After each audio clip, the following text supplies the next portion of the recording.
Hello दोस्तों, Nobel bye JPG में आपका स्वागत है। यहाँ पर हम आपको दिलचस्प नोबल से आधारित कहानियाँ पेश है। हर कहानी में जीवन, प्रेम, संघर्ष और जीवन की अनोखी कहानी होती है। यदि आपको हमारी कहानी पसंद आती है तो कृपया हमारे चैनल को सब्सक्राइब करें और लाइक करना न भूलें। आपका समर्थन हमें और बेहतर बनाने में मदद करता है। अध्याय 151 रहस्यमय ग्रे क्लोक्ड व्यक्ति। लाइफलाइन के भीतर सुरंगें थीं जो हर जगह जाती थीं। हालांकि सभी सुरंगों का गंतव्य वहां इकट्ठा होता था। ये लाइफलाइन का मुख्य क्षेत्र था और जहां लाइफलाइन स्थित थी उस जगह पर लाशों के पहाड़ बन गए थे। खून की नदियां बन गई थीं। खून की बदबू हर कोने में फैल गई थी, लेकिन चाहे वह दृश्य कितना भी दिल दहलाने वाला क्यों न हो, वह हॉल के बीच में मौजूद उस वस्तु जितना भयानक नहीं था। यह एक अंडाकार चट्टान थी, 10 मीटर लंबी, 7 मीटर चौड़ी, 5 मीटर ऊंची और रक्त लाल रंग की। इस पर हर जगह प्रतीक बने हुए थे और ये लगातार फुफकारने की आवाजें निकाल रही थी। अगर कोई और करीब से देखे तो उसे पता चलेगा कि यह धड़क रही थी। वह एक साधारण पत्थर कैसे था? ये तो एक विशाल हृदय जैसा था। एक राक्षस का हृदय, क्योंकि मनुष्य का हृदय इतना विशाल कैसे हो सकता है? उस दिल के इर्द गिर्द दर्जनों लोग खड़े थे और उन्होंने एक घेरा बना लिया था।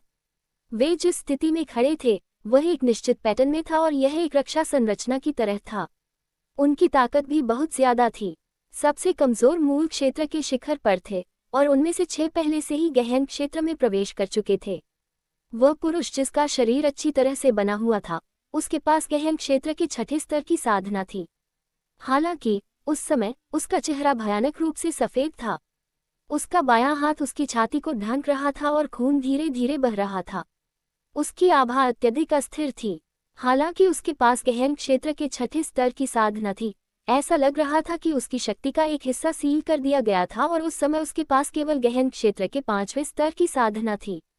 वह व्हाइट टाइगर विला का स्वामी था, मुरोंग यूनिलुआन। मुरोंग यूनिलुआन को घेर कर सैकड़ों लोग उसका सामना कर रहे थे। हालांकि समूह की व्यक्तिगत ताकत मुरोंग यूनिलुआन के समूह जितनी मजबूत नहीं थी, लेकिन उनकी साधना कमजोर नहीं थी और उनकी कुल ताकत मुरोंग यूनिलुआन के समूह के बराबर ही कही जा सकती थी। लोगों के समूह में जो पुरुष नेता था उसका चेहरा मुरोंग यूनिलुआन जैसा ही था, लेकिन वह स्पष्ट रूप से बड़ा था। वह व्यक्ति मुरोंग यूनिलुआन का बड़ा भाई मुरोंग यंगुआन था। वह व्हाइट टाइगर विला का दूसरा विशेषज्ञ था और उसके पास गहन क्षेत्र के 5वें स्तर की साधना थी। मुरोंग यंगुआन के अलावा एक और शक्तिशाली व्यक्ति था जो कई 100 लोगों के भीतर गहन क्षेत्र के पहले स्तर पर था। हालांकि उस व्यक्ति का आकार काफी छोटा था और उसने एक ग्रे रंग का लबादा पहना हुआ था। वह ग्रे लबादा बेहद विचित्र था। न केवल यह उस व्यक्ति की शक्ल को छुपा रहा था, बल्कि उस पर कई प्रतीक भी छपे हुए थे। प्रतीकों के पैटर्न जुगे लियोन के सफेद लबादे से भी ज्यादा गहरे थे। ये काफी अथाह था, लेकिन एक नज़र से वे महसूस कर सकते थे कि यह सरल नहीं था। मेरे छोटे भाई, मुझ पर भरोसा करो। मैं व्हाइट टाइगर विला के बारे में सोच रहा हूँ। मुरोंग यंगुआन ने एक काले रंग की लंबी तलवार पकड़ी हुई थी। तलवार से खून टपक रहा था और यह स्पष्ट था कि मुरोंग यूनिलुआन को घायल करने वाला व्यक्ति उसका अपना बड़ा भाई था। बकवास। ये लाइफलाइन व्हाइट टाइगर विला की नींव है। अगर लाइफलाइन खत्म हो गई तो विला खत्म हो जाएगा। तुम आज इस लाइफलाइन को नष्ट करना चाहते हो। इसका मतलब है कि तुम व्हाइट टाइगर विला को नष्ट करना चाहते हो और देशद्रोही बनना चाहते हो, फिर भी तुम इतनी नेक बातें कहने की हिम्मत करते हो। खांसी खांसी टिल्ड टिल्ड टिल्ड। मुरोंग यूनिलुआन की आवाज बहुत ही उग्र थी और उसने मुंह में खून थूक दिया। फिर उसने जोर से खांसी और इससे उसका दिल फट गया और फेफड़े फट गए। ये देखा जा सकता था कि उसे हल्की चोट नहीं लगी थी। भाई, इतना जिद्दी मत बनो। तुम्हें पता होना चाहिए कि वर्तमान व्हाइट टाइगर विला केवल अपने नाम पर ही मौजूद है। अब इसमें हमारे पूर्वजों के समय की तरह समृद्धि नहीं रही। अभी तो इसकी तुलना एजोर प्रांत के प्रथम श्रेणी के स्कूलों से भी नहीं की जा सकती। इसकी तुलना केवल कचरा जैसे दूसरे दर्जे के स्कूलों से ही की जा सकती है। किसी यादृच्छिक शक्ति के प्रकट होने पर वे व्हाइट टाइगर विला को नष्ट कर सकते हैं। व्हाइट टाइगर विला को ऐसे ही छोड़ने का क्या फायदा? इस लाइफलाइन को खोलना और उस डेड जोन में प्रवेश करना बेहतर होगा। जब तक डेड जोन में प्रवेश किया जा सकता है, तब तक हम वह सब कुछ पा सकते हैं जो हमारे पूर्वजों के पास उस साल था। उस समय हम दोनों भाई एक ऐसा युद्ध कौशल सीख सकते हैं जो सब कुछ नष्ट कर सकता है। हमारे पास ऐसी शक्ति हो सकती है जो स्वर्ग को तोड़ सकती है और हमारा व्हाइट टाइगर विला 9 प्रांतों का अधिपति बन सकता है। मुरोंग यांगुआन ने कहा, तुम बकवास कर रहे हो। पूर्वज ने स्पष्ट रूप से शब्द पीछे छोड़ दिए हैं। मृत क्षेत्र का रहस्य फिर से प्रकट नहीं हो सकता, अन्यथा दुनिया अराजकता में होगी। इस जीवन रेखा को छुआ नहीं जा सकता। यदि यह एक दिन टूट गई तो 10,000 मील की परिधि के भीतर सब कुछ तुरंत नष्ट हो जाएगा। सभी जीवित पदार्थ कोयला बन जाएंगे और 9 प्रांत एक ही दिन में नष्ट हो जाएंगे। मुरोंग यूनेलुआन ने अपनी उंगलियां ऊपर की ओर उठाईं। प्राचीन गुफा की दीवारों पर वास्तव में ऐसे शब्द थे जो ये कहते थे। शब्द स्वयं गहराई से और शक्तिशाली रूप से उकेरे गए थे और ऐसा लग रहा था जैसे उन्हें किसी उंगली से उकेरा गया हो। हालांकि हर स्ट्रोक कई मीटर लंबा और 1 मीटर से ज्यादा गहरा था। इस्तेमाल की गई ताकत बेहद भयानक थी। देखो, ये हमारे पूर्वजों की शिक्षा है और यही कारण है कि हमारे पूर्वज ने इस स्थान की रक्षा की थी। यदि तुमने इसे छूने की हिम्मत की तो वह निश्चित रूप से फिर से प्रकट होगा और उस समय मैं भी तुम्हें नहीं बचा पाऊंगा। मुरोंग यूनेलुआन ने चेतावनी दी। मुरोंग यूनेलुआन, चिंता मत करो। तुम्हारे पूर्वज मुरोंग शियाओयाओ अब जीवित दुनिया में नहीं हैं। वरना व्हाइट टाइगर विला में इतना कुछ होने के बाद वे खुद को दिखाते। इसके अलावा मैं इस लाइफलाइन को खोल सकता हूं लेकिन इसे नष्ट नहीं कर सकता। मैं आपके व्हाइट टाइगर विला की रक्षा कर सकता हूं और एजोर प्रांत में होने वाली किसी भी आपदा से बच सकता हूं। ठीक उसी समय ग्रे लबादे के भीतर से एक अजीब सी आवाज निकली जो अनुभवी लग रही थी। तुम कौन हो? तुम ही हो जो सबके सामने झूठ फैला रहे हो और मेरे भाई को ऐसे अनैतिक काम करने के लिए उकसा रहे हो। मुरोंग यूनेलुआन क्रोधित था। उसने अपना हाथ उठाया, हथेली पर रखा और पास की गहन शक्ति संघनित हो गई। पूरी जीवन रेखा कांप उठी और ऐसा लगा जैसे आसमान से एक विशाल पर्वत नीचे आया हो जो सब कुछ कुचलना चाहता हो। वह शक्ति बहुत ज्यादा शक्तिशाली थी। मूल क्षेत्र में मौजूद लगभग सभी लोगों को पीछे हटना पड़ा। यहाँ तक कि गहन क्षेत्र के विशेषज्ञों के पास भी इसका विरोध करने का कोई रास्ता नहीं था। हालांकि उस हमले का सामना करते समय भूरे रंग के कपड़े पहने व्यक्ति ने हिलना तक नहीं चाहा। ऐसा लग रहा था जैसे उस व्यक्ति को पूरा भरोसा था कि वह उस हमले को रोक सकता है। धमाका अचानक एक शरीर चमकता हुआ आया। मुरोंग यांगुआन एक भूत की तरह था क्योंकि वह भूरे रंग के लबादे वाले व्यक्ति के सामने प्रकट हुआ था। उसने अपनी मुट्ठी हवा में उठाए और कुछ चौंकाने वाली शक्ति भी निकाली। उसने मुरोंग यूनेलुआन के हथेली के हमले को रद्द कर दिया। हवा में तेज लहरें उठी और हर जगह बहुत तेज धमाके गूंजने लगे। पूरी लाइफलाइन में तनाव चरम पर पहुंच गया। अगर 2 प्रोफाउंड रियलम विशेषज्ञ अपने दबाव को घुमाकर लहरों को रद्द नहीं करते तो सभी ओरिजिन रियलम विशेषज्ञ लहरों से हिलकर मर जाते। यह उन लोगों की डरावनी बात थी जो गहन क्षेत्र में थे। गहन क्षेत्र में सफलता के एक स्तर के बाद व्यक्ति को अत्यधिक शक्ति प्राप्त होती थी।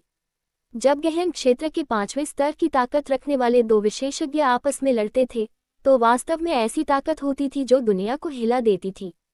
भाई, क्या आप इस मिस्टर के प्रति इतना अनादर कर सकते हैं? वह मेरे व्हाइट टाइगर विला का मेहमान है और वह हमारी मदद कर रहा है। मुरोंग यांगुआन ने चिल्लाते हुए कहा। बकवास! कोई बाहरी व्यक्ति मेरे व्हाइट टाइगर विला के बारे में कैसे सोच सकता है? जाहिर है वह डेड जोन के रहस्यों के लिए यहाँ आया था। इस व्यक्ति के इरादे दुर्भावनापूर्ण हैं। आप उसकी बातों पर कैसे विश्वास कर सकते हैं? मुरोंग यूनेलुआन क्रोध से कांप उठा क्योंकि जिस व्यक्ति ने उसके भाई को दुश्मन बना दिया था और जो व्हाइट टाइगर विला में विद्रोह का सरगना था वह वही ग्रे क्लोक व्यक्ति था। उसकी शक्ति को गहन क्षेत्र के 6ठे स्तर से गहन क्षेत्र के 5वें स्तर तक सील कर दिया गया था। इसका कारण मुरोंग यांगुआन के हाथ में काली तलवार थी। वह काली तलवार भी उस भूरे रंग के लबादे वाले व्यक्ति द्वारा दी गई थी। अध्याय 152 दोनों पक्ष पराजित। आप सही कह रहे हैं। मैं मृत क्षेत्र के रहस्यों के लिए आया था लेकिन मैं इस पर एकाधिकार नहीं करूंगा। मैं इसे आपके साथ साझा करूंगा और जैसा कि मैंने कहा, मैं एजोर प्रांत में कोई आपदा नहीं लाऊंगा।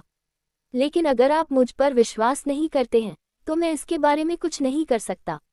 मुरोंग यांगुआन, अब और शब्द बर्बाद करने की जरूरत नहीं है। हमला करो, भूरे लबादे वाले व्यक्ति ने उदासीनता से कहा। भाई, अगर तुम नहीं हिलते तो तुम मुझे हृदयहीन होने का दोष नहीं दे सकते।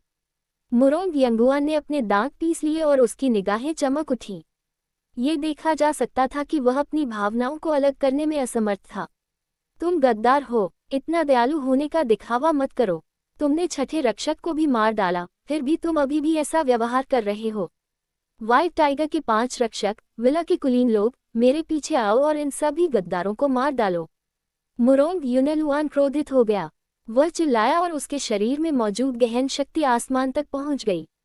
उसी समय 5 गहन क्षेत्र रक्षक और मूल क्षेत्र के शिखर पर मौजूद दर्जनों लोगों ने अपने शरीर के भीतर से अपनी शक्ति बाहर निकाली। अत्याचारी शक्ति हवा में संघनित हो गई और दर्जनों विशाल गेंडों में बदल गई। गेंडे मूल शक्ति और गहन शक्ति से संघनित थे, फिर भी ऐसा लग रहा था जैसे वे वास्तविक थे, जीवंत और यथार्थवादी थे। सबसे महत्वपूर्ण बात यह थी कि उनके शरीर से प्रकाश की एक परत निकल रही थी। उस प्रकाश ने मुरोंग यूनेलुआन और अन्य लोगों को घेर लिया और वे अविनाशी और अजेय शक्ति से भर गए। तारानकन गर्जन। अचानक गेंडों का समूह हवा में चलते हुए बाघ की तरह दहाड़ने लगा और आगे बढ़ गया। वे पागलों की तरह अपने आसपास की ओर भागने लगे और उनके हर कदम से उनके आसपास की हर चीज हिलने लगी, मानो वे हर चीज पर पैर रखकर उसे समतल कर देंगे। यह एक प्रकार का गठन था, एक ऐसा गठन जिसमें आक्रमण और बचाव दोनों था। उस गठन की शक्ति गहन क्षेत्र के छठे स्तर पर मौजूद विशेषज्ञों की पूरी शक्ति के बराबर थी और शक्ति बेहद भयानक थी।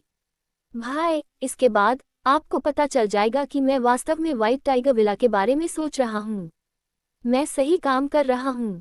मुरोंग यंगुआन ने अपनी भौहें सिकुड़ी, फिर जोर से चिल्लाया, फॉर्मेशन सेट करो।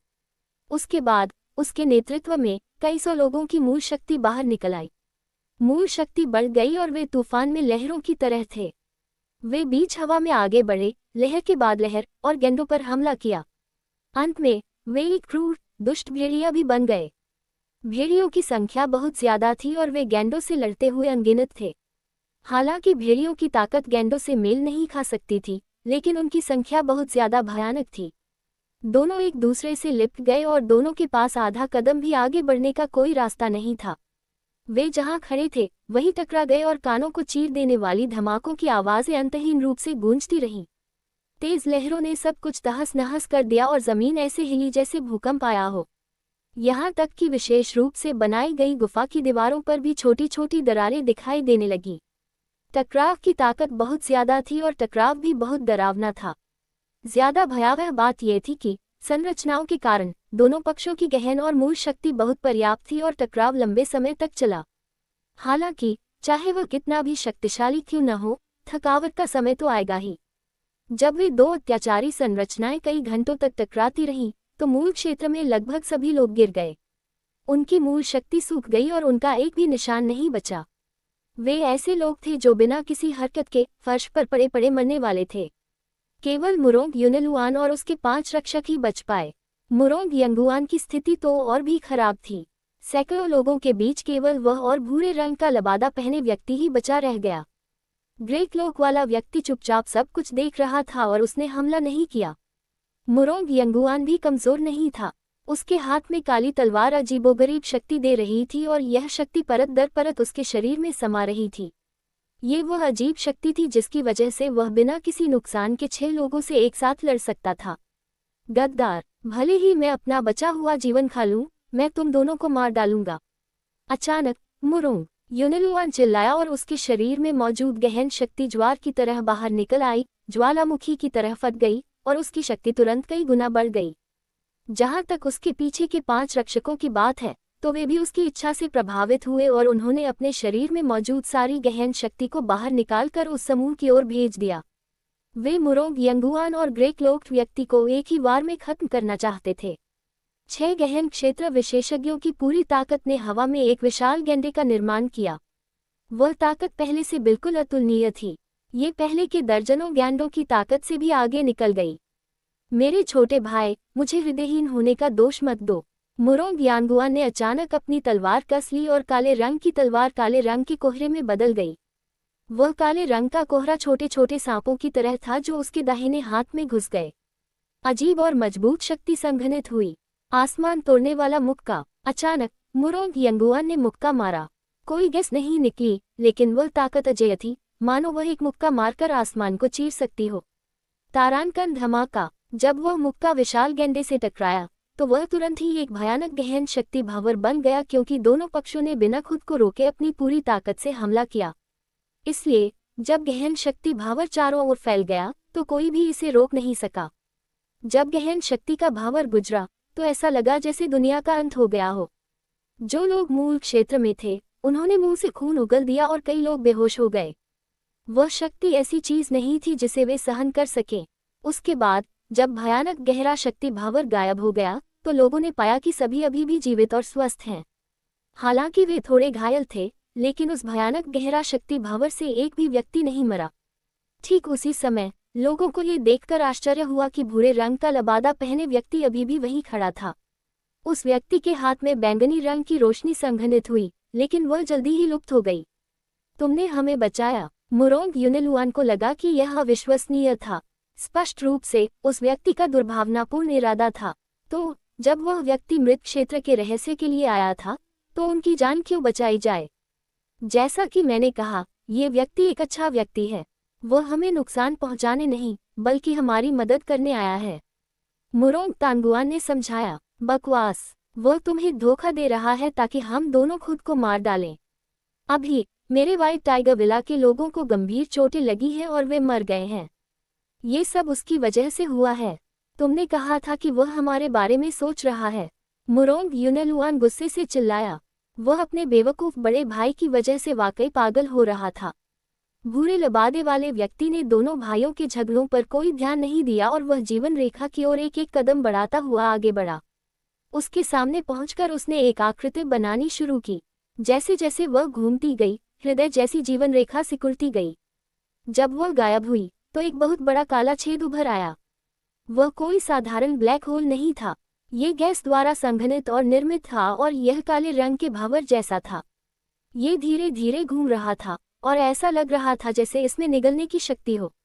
लोग बस एक नज़र से ही कांप उठते थे और ऐसा लगता था जैसे अंदर जाने के बाद उनके पास वापस बाहर आने का कोई रास्ता नहीं होगा। इसने जीवन और मृत्यु को अलग कर दिया। लेकिन भूरे रंग के कपड़े पहने उस व्यक्ति को न केवल इस भयावह अजीब ब्लैक होल से डर नहीं लग रहा था, बल्कि वह खुश भी था। हालांकि उसका चेहरा नहीं देखा जा सकता था, लेकिन उसके शरीर से उसकी खुशी का एहसास हो सकता था। वह ब्लैक होल की ओर चल पड़ा, लेकिन जब वह उसके सामने पहुंचा तो वह रुक गया, हल्की से अपना सिर घुमाया, मुरोंग यंगुआन को देखा, फिर बोला, तुम्हारा छोटा भाई सही कह रहा है। इस मृत क्षेत्र का रहस्य काफी असाधारण है। मैं इसे तुम्हारे साथ क्यों साझा करूंगा? अध्याय 153 क्रिस्टल ताबूत। तुमने मुझे धोखा दिया, तुम तारानकन पफ। मुरोंग यंगुआन के क्रोध ने उसके दिल पर हमला किया और उसके दिल का खून बाहर निकल आया। उसके बाद वह शक्तिहीन होकर जमीन पर लेट गया। हालांकि उसका शरीर हिंसक रूप से ऊपर नीचे हिल रहा था, लेकिन उसके पास खुद को उठाने की शक्ति नहीं थी। ये देखा जा सकता था कि उसके गुस्से ने उसे काफी घायल कर दिया था। उस स्थिति को देखते हुए मुरोंग यूनेलुआन केवल धीरे धीरे अपनी आंखें बंद कर सकता था। उसके चेहरे पर बेबसी और दुख साफ झलक रहा था। हालांकि यह सब उसके बड़े भाई ने किया था, फिर भी उसके पास एक अपरिहार्य जिम्मेदारी थी। अगर उसे किसी बात पर दोष देना था तो वह सिर्फ अपने भाई के प्रति अपने अतिविश्वास को दोष दे सकता था। उसने ज्यादातर फैसले मुरोंग यांगुआन को सौंप दिए थे ताकि वह दिन भर खुद को साधना में एकांत में रखे, सांसारिक मामलों के बारे में पूछे बिना।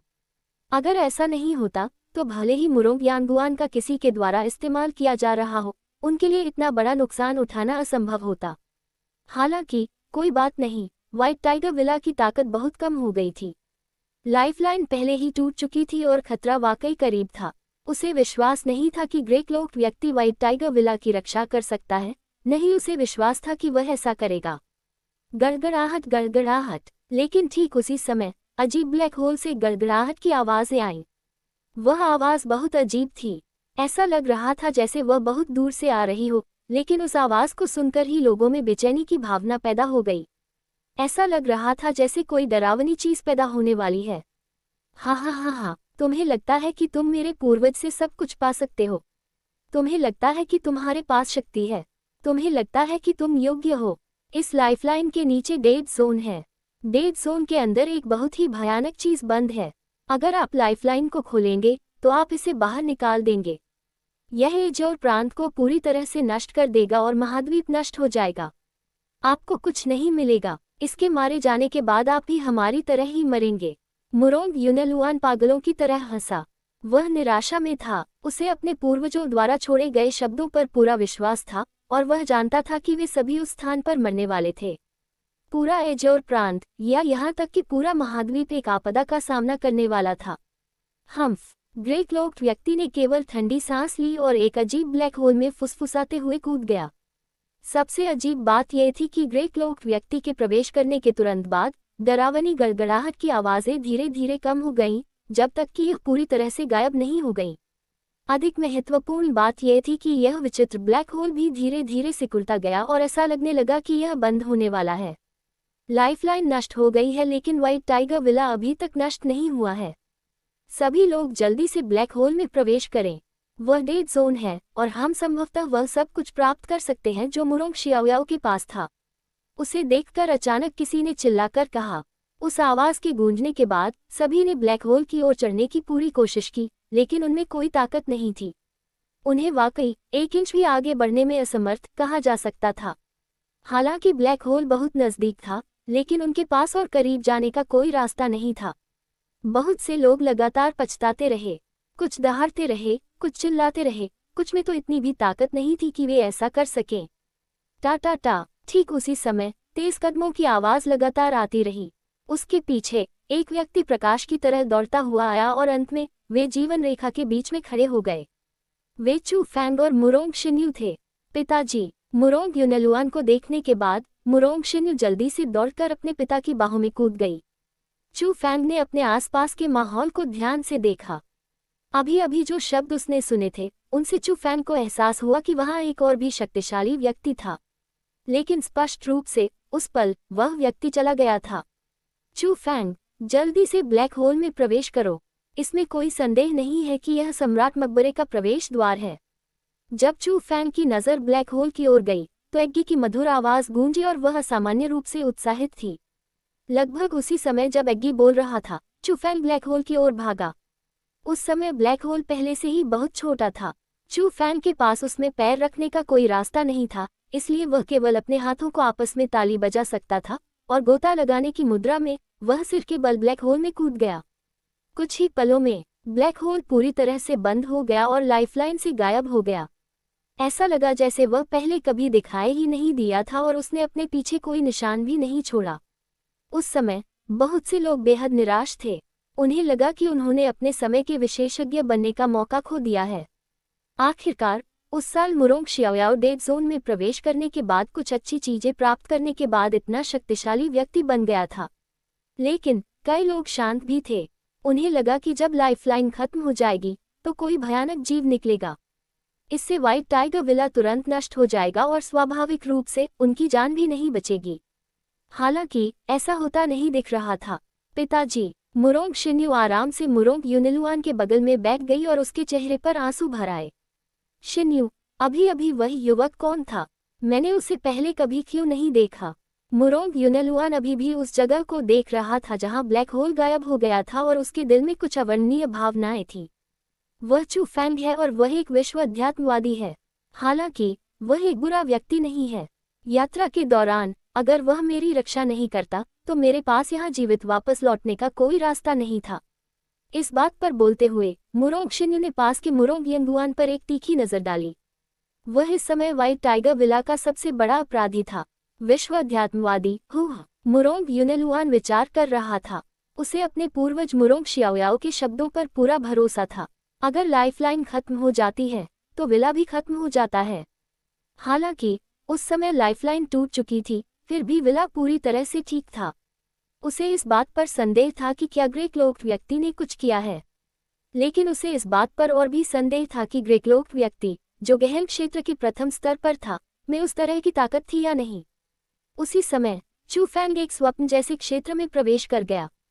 उसके चारों ओर सब कुछ अंधकार में था और प्रबल आकर्षण उसे तेजी से आगे की ओर ले जा रहा था। पता नहीं कितनी देर बाद चू फैंग की आंखों के सामने एक चमकदार रोशनी फैल गई। साथ ही आसपास का अंधेरा धीरे धीरे दूर हो गया। जब उसके पैर जमीन पर स्थिर होकर खड़े हुए तो उसके आसपास का माहौल पूरी तरह बदल गया। यह एक महल जैसा था क्योंकि यह बहुत आलीशान था, ऊपर की लाइफलाइन की तुलना में कई गुना ज्यादा।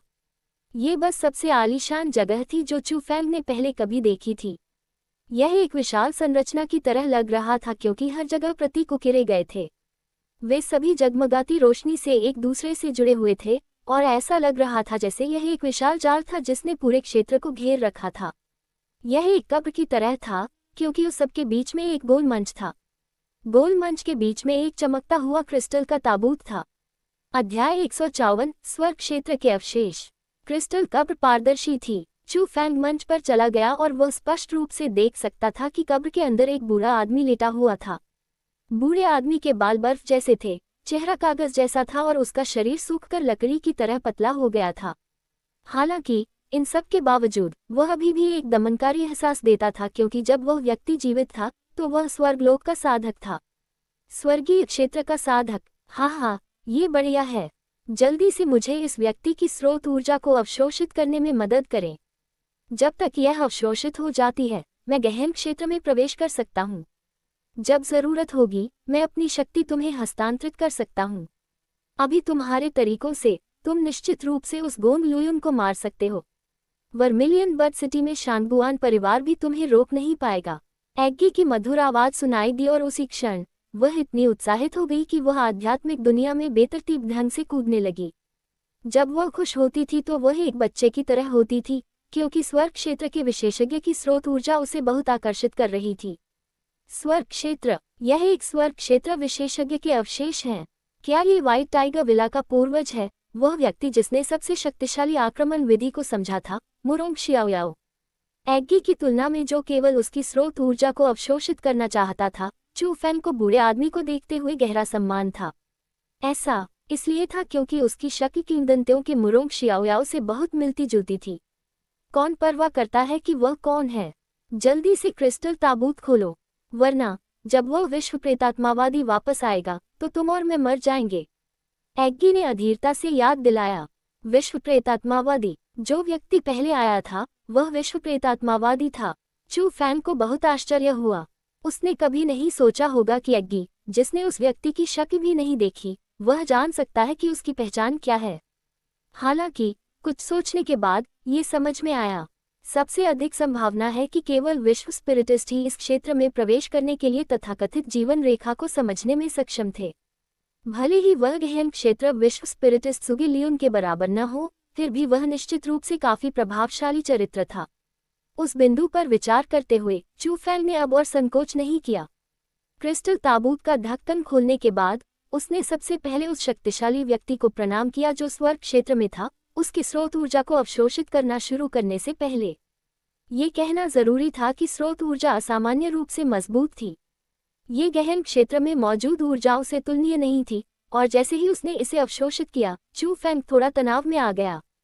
हालांकि विश्व प्रेतात्मा के लौटने से पहले स्रोत ऊर्जा को पूरी तरह से अवशोषित करने के लिए चू फैंग केवल एग्गी को इसे जितनी जल्दी हो सके अवशोषित करने में मदद कर सकता था। हाँ, ये बहुत बढ़िया है।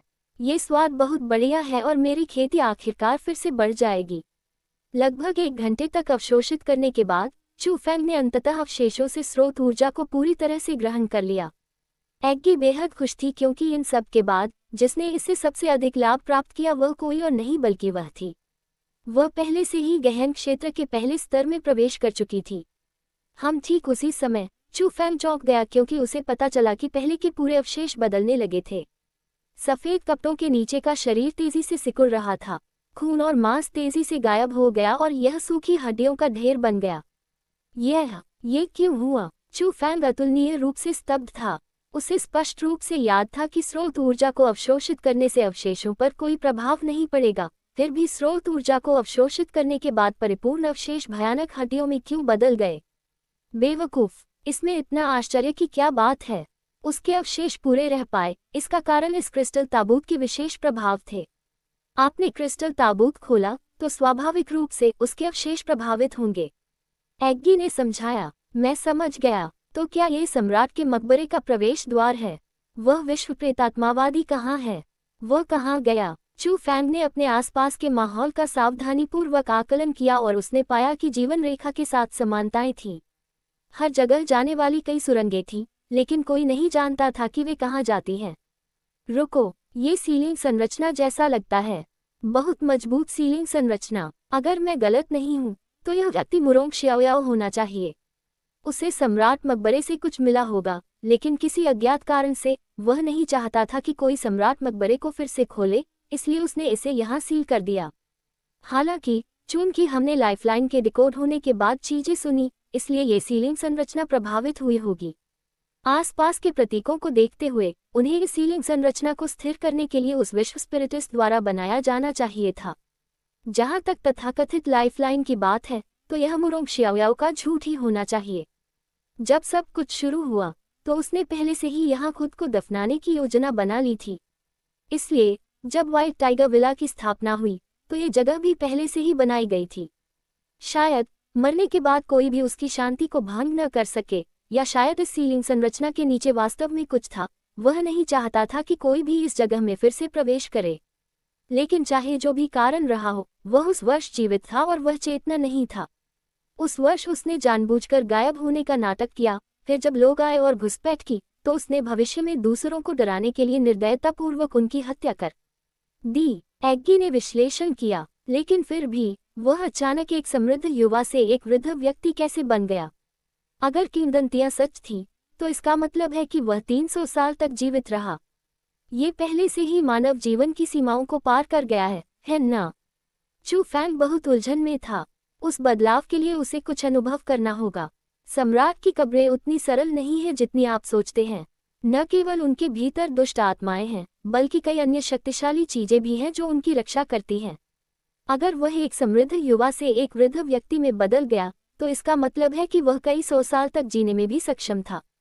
वास्तव में जब आपकी साधना एक निश्चित स्तर तक पहुंच जाती है, तो 1000 साल तक जीना असंभव नहीं है। हालांकि अभी आपको ये सोचने की जरूरत नहीं है कि वह ऐसा क्यों बन गया, बल्कि यह सोचने की जरूरत है कि क्या मुरोंग शियाओयाओ ने कोई खजाना छोड़ा है। आपको 2 काम करने होंगे। पहली चीज जो आपको करने की जरूरत है वह है उस विश्व प्रेतात्मा को खत्म करना। तभी आप यहाँ के खजाने पर एकाधिकार कर सकते हैं और मुरोंग शियाओयाओ की विरासत को आगे बढ़ा सकते हैं। दूसरी बात, तुम्हें इस जगह से बाहर निकलने का रास्ता ढूंढना होगा। अगर तुम्हें यह भी नहीं पता कि बाहर कैसे निकलना है, तो सब बेकार हो जाएगा। एग्गी ने गंभीरता से याद दिलाया। तभी चू फैंग ने देखा कि कोई निकास नहीं था। वह ब्लैक होल में प्रवेश कर गया और सीधे इस स्थान पर आ गया, लेकिन ब्लैक होल उसके पीछे बंद था। अध्याय 155 मृत क्षेत्र का रहस्य। तारांकन हम। अचानक एक सुरंग के अंदर गहरे हिस्से से भूरे रंग की रोशनी निकली।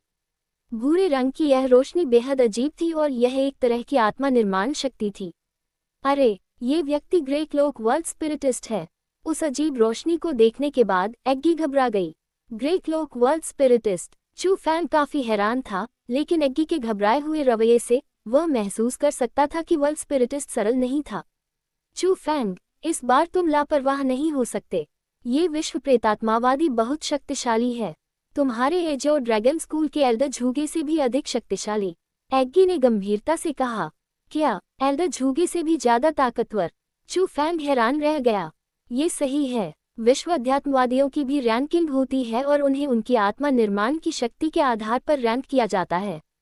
वे हैं सफेद लबादा, ग्रे लबादा, नीला लबादा, बैंगनी लबादा और सोने का लबादा। जाहिर है आपके एजो ड्रैगन स्कूल के जुगे लियोन एक सफेद लबादा वाले विश्व स्पिरिटिस्ट हैं। उन्होंने जो विश्व स्पिरिट सफेद लबादा पहना है, उसे अलग रखते हुए जो स्पिरिट फॉर्मेशन शक्ति उन्होंने हासिल की है, वह सफेद लबादों के दायरे में आती है। अगर सख्ती से जरूरी हो तो आपको भी सफेद लबादा वाले विश्व स्पिरिटिस्ट के रूप में गिना जा सकता है। अभी जो चमकती हुई रोशनी देख रही थी, वह स्पष्ट रूप से उस व्यक्ति की आत्मा निर्माण की शक्ति थी। अगर वह सिर्फ आत्मा निर्माण कर रहा था, तो उस तरह की रोशनी नहीं होनी चाहिए थी। इसका मतलब है कि वह आत्मा निर्माण की शक्ति का इस्तेमाल करके कुछ खोलने की कोशिश कर रहा था। वह व्यक्ति बहुत प्रभावशाली है। वह इस जगह को आपसे कहीं बेहतर समझता है और उसका लक्ष्य बहुत निश्चित है। इतना निश्चित कि वह मुरोंग शियाओयाओ की स्रोत ऊर्जा को एक तरफ रख सकता है और जो कुछ भी वह अभी खोल रहा है उसे खोल सकता है।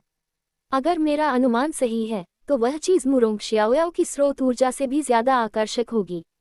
इसलिए मेरे पास अभी एक विचार है। एग्गी ने कहा। क्या विचार है? चू फैंग ने जल्दी से पूछा। स्पिरिट फॉर्मेशन तकनीक में उनका कौशल आपसे कहीं बेहतर है और वे उन खजानों को खोल सकते हैं जिन्हें आप नहीं खोल सकते। साथ ही चूंकि वह एक ग्रे क्लोक वर्ल्ड स्पिरिटिस्ट है, इसलिए उन्होंने निस्संदेह एक वर्ल्ड स्पिरिट के साथ अनुबंध किया है। उनकी ताकत भी बिल्कुल कमजोर नहीं है, इसलिए लापरवाही न करें।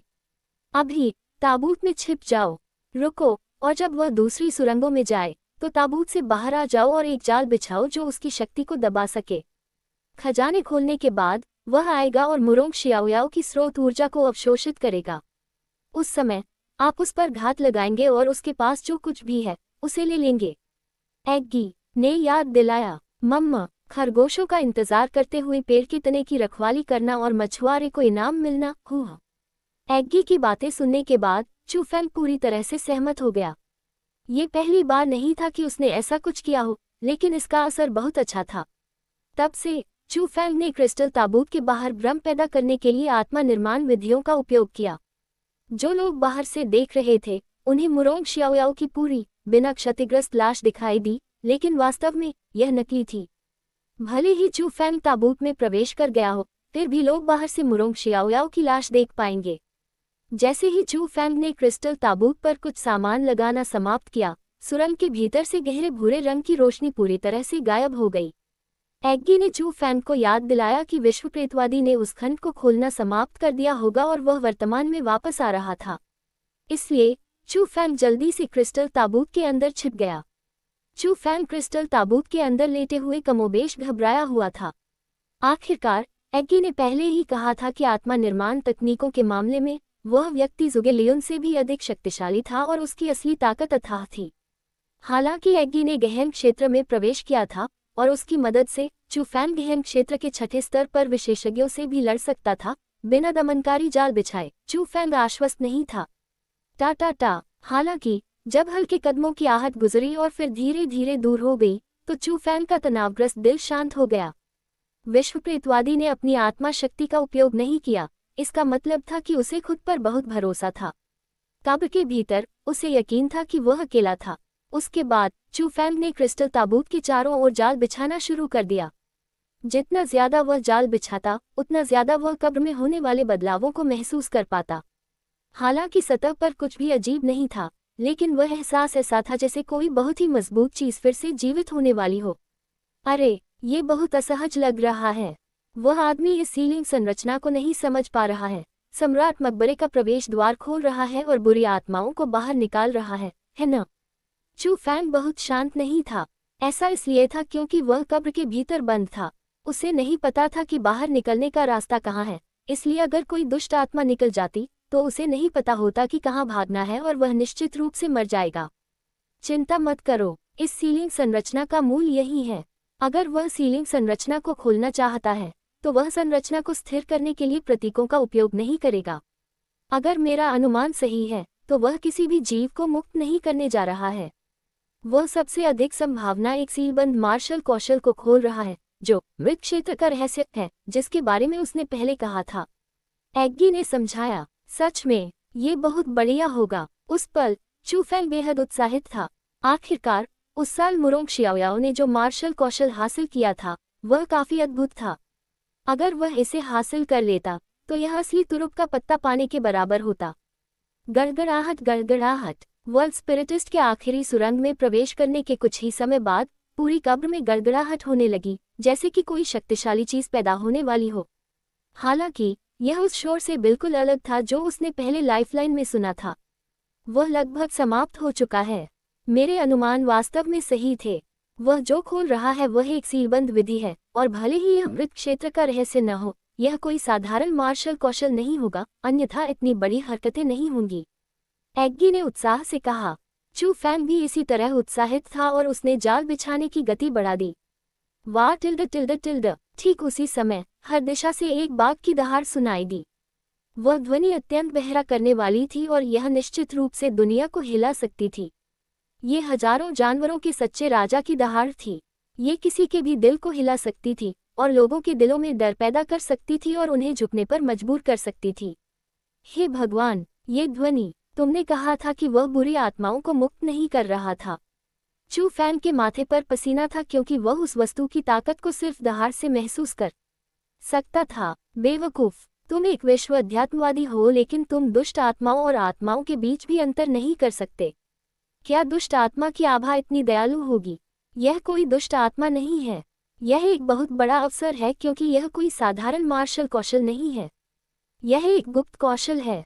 तुम्हें पता है ये क्या है? एग्गी उम्मीदों पर खरी न उतर पाने से निराश लग रही थी, लेकिन उसकी आवाज़ असामान्य रूप से उत्साहित थी। गुप्त कौशल, वह क्या है? एग्गी के शब्दों को सुनकर चू फैंग को लगा कि यह सरल नहीं था, इसलिए उसने बारीकी से सवाल किया। गुप्त कौशल मार्शल कौशल से ऊपर की विधियां हैं। उन्हें रैंक तक सीमित नहीं किया जा सकता क्योंकि उनकी शक्ति व्यक्ति के अनुसार बदलती रहती है। हालांकि उनमें उत्कृष्ट लोगों पर दबाव डालने और दुनिया को हिला देने की शक्ति होती है। गुप्त कौशल वे योग्यताएं हैं जिनमें जीवन होता है। उन्हें कागज पर नहीं छापा जा सकता और हर कोई उन्हें समझ नहीं सकता क्योंकि लोग उन्हें सीखते नहीं हैं। कौशल खुद ही अपने स्वामी चुनते हैं। अपने मालिक की मृत्यु के बाद सीक्रेट स्किल्स को उनके मालिक के शरीर से अलग कर दिया जाएगा और वे अपने नए मालिक को चुनने के लिए दुनिया भर में घूमेंगे। संक्षेप में, गुप्त कौशल दुनिया में सबसे शक्तिशाली विधियां हैं। वे केवल सहयोग से ही मिल सकती हैं और भीख मांगकर प्राप्त नहीं की जा सकती। वे ऐसी विधियां हैं जिनका अनगिनत साधना विशेषज्ञ अपने जीवन में अनुसरण करते हैं। कोई आश्चर्य नहीं कि मुरोंग शियाओयाओ उस समय इतना शक्तिशाली था। मुझे कभी उम्मीद नहीं थी कि उसे जो मिला वह पौराणिक गुप्त कौशल था। अध्याय 156, वह जो कुछ भी कर सकता है उसे हथियाना। गुप्त कौशल, तो दुनिया में ऐसे तरीके हैं। अगर एग्गी को उस पल बेहद उत्साहित कहा जाता तो चू फैंग इतना उत्साहित होता कि उसे समझ में नहीं आता कि क्या करे। ये बिल्कुल वैसा ही था जैसा एग्गी ने कहा था। इस बार उसे वाकई एक बड़ा अवसर मिला।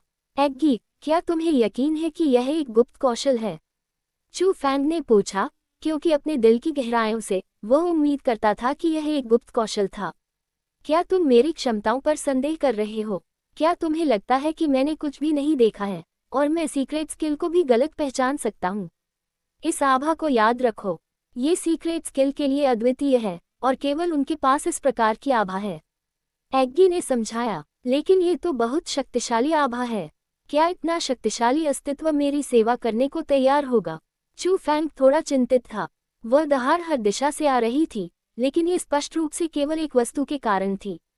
सबसे महत्वपूर्ण बात आभा थी। इसमें असामान्य प्रतिरोध था और कोई भी इसका विरोध नहीं कर सकता था। तुम समझ नहीं रहे हो, ये सीक्रेट स्किल्स की प्रभावशालीता है। जैसा कि मैंने कहा, सीक्रेट स्किल व्यक्ति को चुनेगा और कोई भी इसे जबरदस्ती नहीं सीख सकता। केवल तभी जब व्यक्ति की शक्ति गुप्त कौशल से कहीं अधिक हो जाती है तो वे उसे बलपूर्वक पकड़ सकते हैं, उसे निगल सकते हैं और अपने उपयोग के लिए उसे परिष्कृत कर सकते हैं। लेकिन गुप्त कौशल को बलपूर्वक निगलने के लिए उन्हें कम से कम मार्शल लॉर्ड क्षेत्र में होना चाहिए। इसके अलावा इसका मतलब यह नहीं है कि मार्शल लॉर्ड सभी गुप्त कौशल को जबरन अपने में समाहित कर सकते हैं। चूंकि वे लोगों द्वारा बनाए जाते हैं, इसलिए उनमें कमजोर और मजबूत दोनों तरह के लोग होते हैं। शायद मार्शल लॉर्ड्स मार्शल किंग्स द्वारा बनाए गए गुप्त कौशल को जबरन निगल सकते हैं।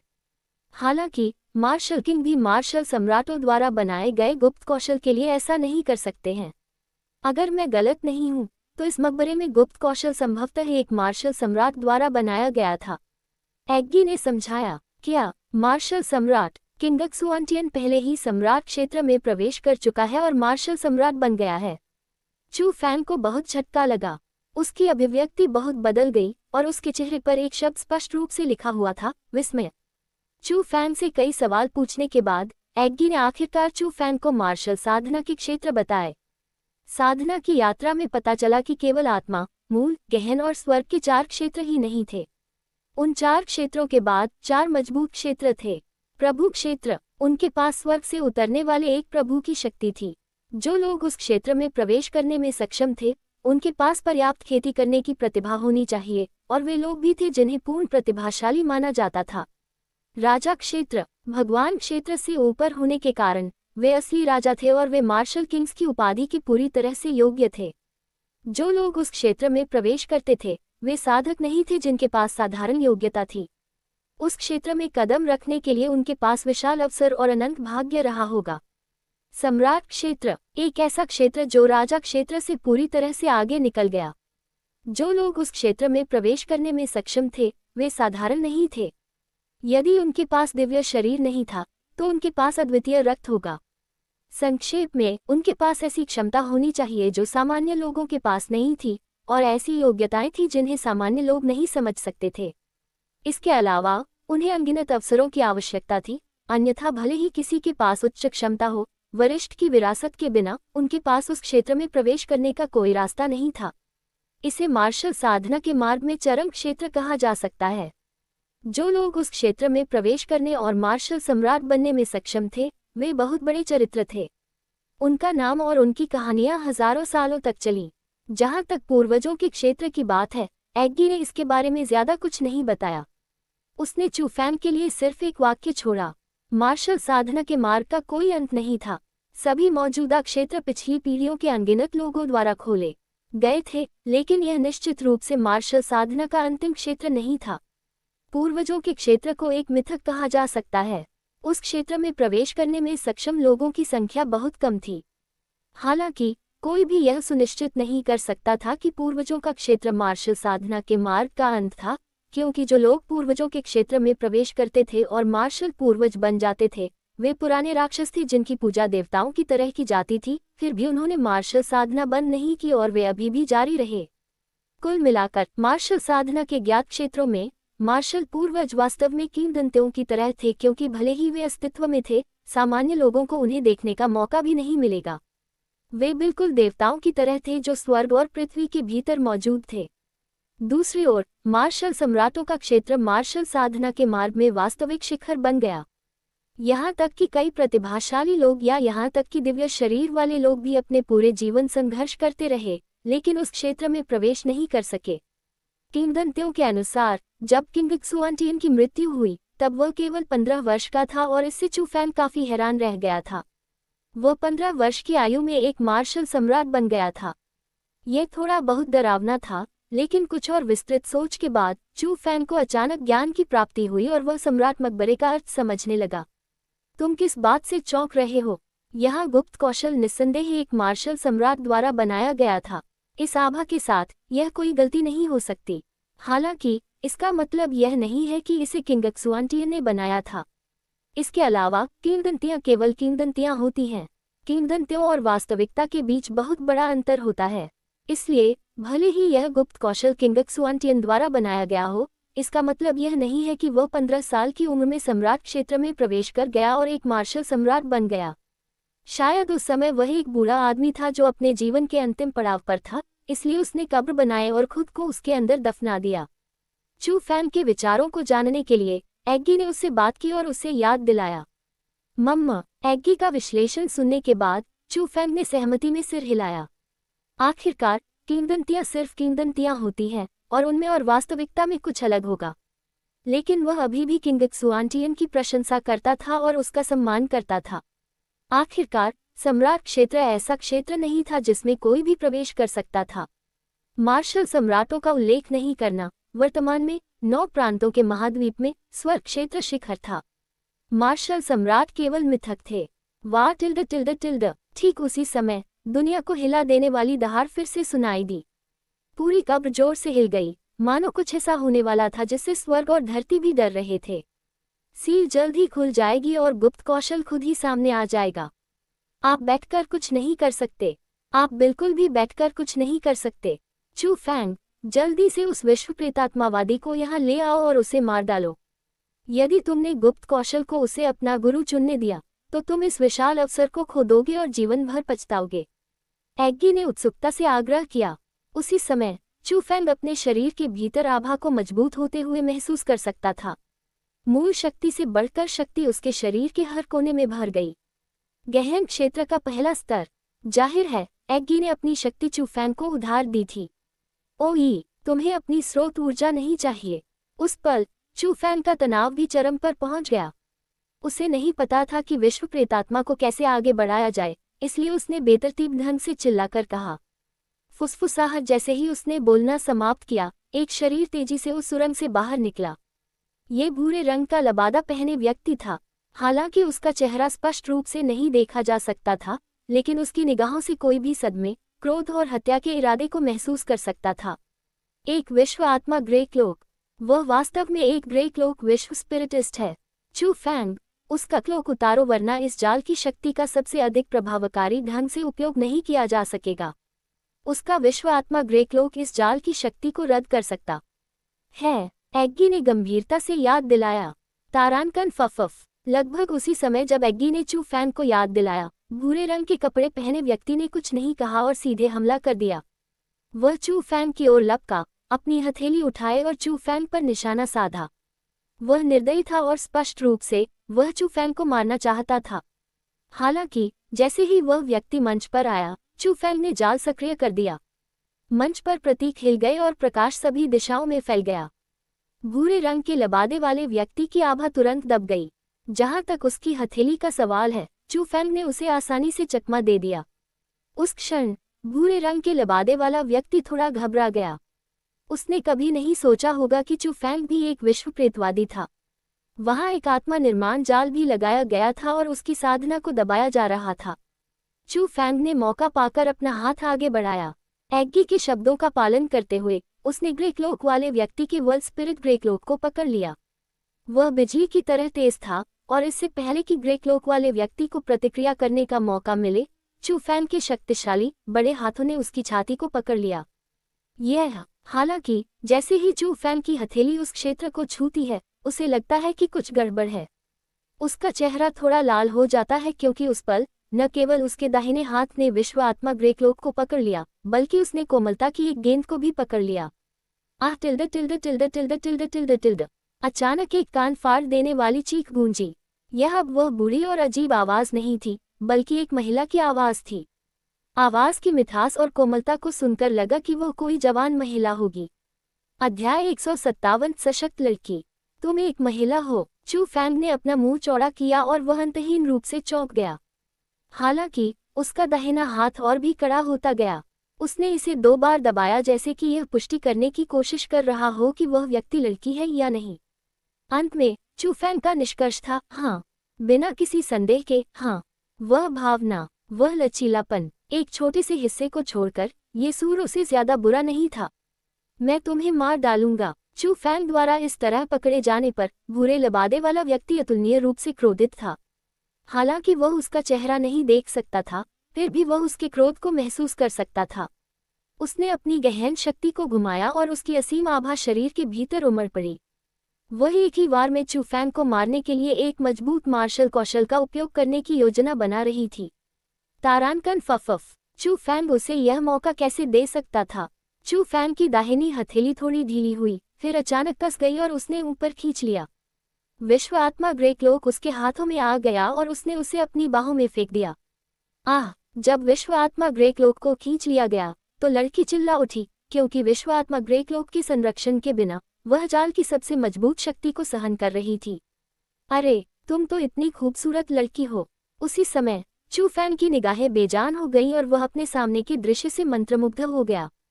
विश्व आत्मा ग्रे क्लोक के नीचे कोई घृणित छोटी बूढ़ी महिला नहीं थी। यह एक लड़की थी जो इतनी सुंदर थी कि वह और अधिक सुंदर नहीं हो सकती थी। तीखे जबड़े और सफेद चेहरे के साथ उसका चेहरा वास्तव में अंडाकार था। न केवल उसका छोटा सा चेहरा नाजुक था, बल्कि उसके चेहरे की विशेषताएं भी सुंदर थीं। उसकी चमकदार बड़ी आंखें किसी भी व्यक्ति को मौत के घाट उतार सकती थीं। वह सूरों की तरह मोहक नहीं थी, न ही सुमेल की तरह शुद्ध। वह स्पष्ट और आकर्षक दोनों थी, जैसे कि एक साफ तालाब के बीच में एक मनमोहक फूल हो।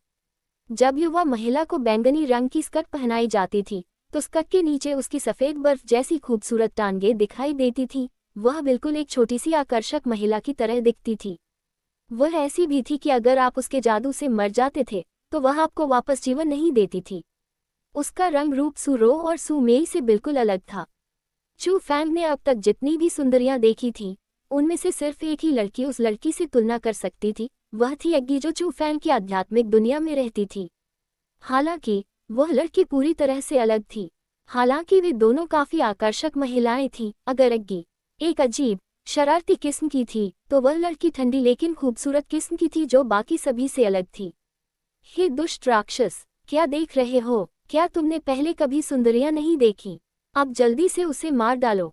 जब वह गुप्त कौशल प्रकट होता है तो कौन जानता है कि वह तुम्हें चुनेगा या उसे।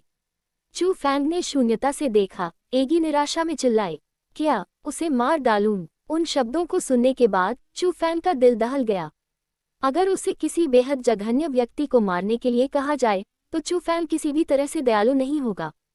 हालांकि अगर उसे किसी ऐसे व्यक्ति को मारने के लिए कहा जाए जिसका उससे कोई दुश्मनी नहीं है और जो इतनी खूबसूरत युवा महिला है, तो वह वास्तव में ऐसा नहीं कर सकता। कितना घिनौना इंसान है, तूने मेरे खिलाफ साजिश रचने की हिम्मत की। आज मैं तेरी लाश को 10,000 टुकड़ों में तोड़ दूंगा। ठीक उसी समय लड़की ने जोरदार आवाज में चिल्लाया। उसके काले काले बाल बैंगनी हो गए और उसकी मोहक आंखें भी बैंगनी हो गईं। उसके शरीर से लगातार बैंगनी रंग की गैस की धारें निकल रही थीं। वे प्रकाश की तरह, पानी की तरह, फिर भी आग की तरह लग रही थीं। वे बेहद अजीब थीं और वे लड़की को घेर रही थीं और उसके चारों ओर घूम रही थीं, जबकि आपस में उलझी हुई थीं।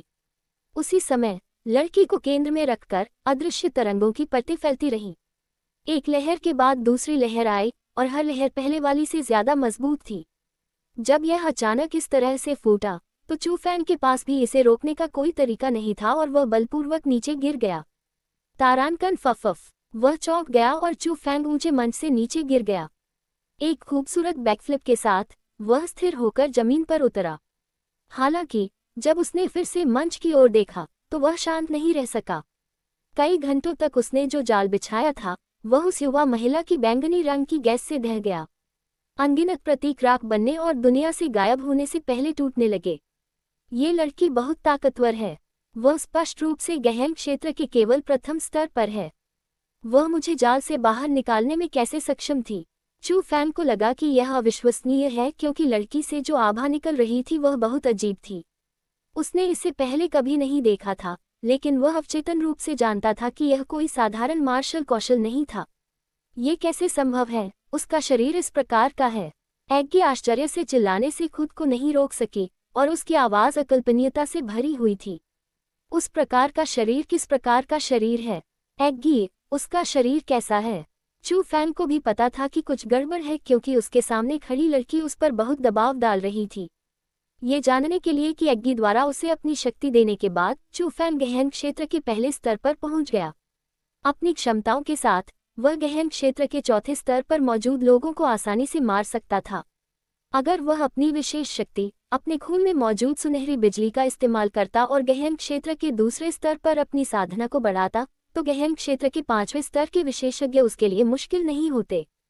केवल गहन क्षेत्र के 6ठे स्तर के लोग ही उसके खिलाफ लड़ सकते थे। हालांकि उसके सामने लड़की के साथ क्या हो रहा था? उसके पास चू फैंग के समान ही साधना थी, लेकिन उसने चू फैंग को इतना मजबूत दमनकारी एहसास दिया। क्या उस लड़की के पास भी विशेष योग्यताएं थीं जो उसे गहन क्षेत्र के 6ठे स्तर पर तुलनीय शक्ति प्रदान करती थी? बेवकूफ, क्या तुम नहीं देख रहे हो? इस लड़की ने कोई विशेष मार्शल कौशल का उपयोग नहीं किया। उसने अपनी अनूठी, विशेष क्षमता का उपयोग किया। उस बैंगनी गैस में कोई गहन शक्ति नहीं है और यह कुछ ऐसा है जो उसके अपने शरीर से आया है। इस लड़की के पास कोई यादृच्छिक शरीर नहीं है, बल्कि एक दिव्य शरीर है। क्या दिव्य शरीर? उन शब्दों को सुनने के बाद चू फैंग और भी अधिक हैरान हो गया और उसका चेहरा तुरंत मौत की तरह सफेद हो गया। दिव्य शरीर स्वर्ग से प्राप्त विशेष शरीर थे। वे वास्तविक प्रतिभाशाली लोग थे जिनमें विशेष क्षमताएं थीं, और जब वे पैदा हुए तो उन्हें पहले से ही एक अस्तित्व बनने के लिए नियत किया गया था। 10,000 साल पहले के महान व्यक्ति, सम्राट मकबरे के निर्माता किंग एक्सुआंटियन के पास एक दिव्य शरीर था। चू फैंग के पास इतनी मजबूत युद्ध कौशल होने का कारण संभवतः यह था कि उसके पास एक दिव्य शरीर था। हालांकि संदेह केवल संदेह ही था और उसके पास कोई ठोस सबूत नहीं था। लेकिन उसकी आंखों के सामने, उसके चेहरे के सामने, उसकी प्रतिद्वंद्वी, एक युवती जो चिल्ला रही थी कि वह उसे 10,000 टुकड़ों में तोड़ देगी, एक वास्तविक दिव्य शरीर था। पहली बार जब वह अपनी ही पीढ़ी के किसी व्यक्ति से लड़ रहा था तो चू फैंग को लगा कि वह खतरे में है, मानो कोई शक्तिशाली दुश्मन आ गया हो। उसे अपना पूरा दिल लगाना पड़ा।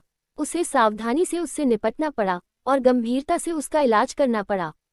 तारानकन धमाका, एक बहुत बड़ा धमाका हुआ और अनगिनत प्रतीक धुएं की तरह गायब हो गए। बैंगनी रंग की गैस ने पूरे मंच को भर दिया। लड़की ने चू फैंग के जाल को पूरी तरह से नष्ट कर दिया और वह एक एक कदम करके मंच से नीचे उतर रही थी।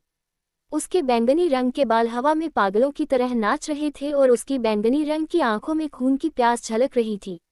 उसकी बैंगनी रंग की स्कर्ट बिना हवा के हिल रही थी और उसकी बैंगनी रंग की गैस उसके साथ चल रही थी। इतनी शक्तिशाली शक्ति, ये सचमुच दिव्य शरीर है। चू फैंग का रंग पीला सफेद था। हालांकि वह पीछे नहीं हटा, लेकिन उसने आसानी से आगे बढ़ने की हिम्मत नहीं की। हमला करने की तो बात ही छोड़िए। उसके माथे पर सेम जितनी बड़ी पसीने की बूंदें लुढ़क गईं।